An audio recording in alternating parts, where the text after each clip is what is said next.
Badru ni mwezi mzima. Naam.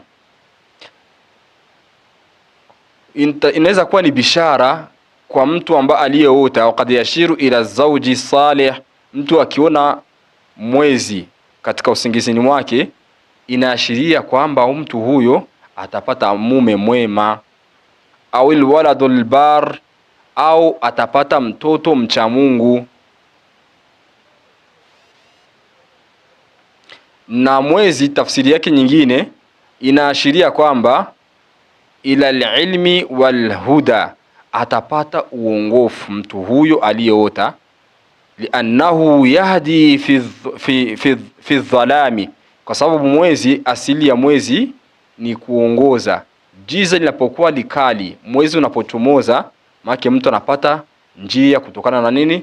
Na ule mwezi. Ndio akafasiri kwa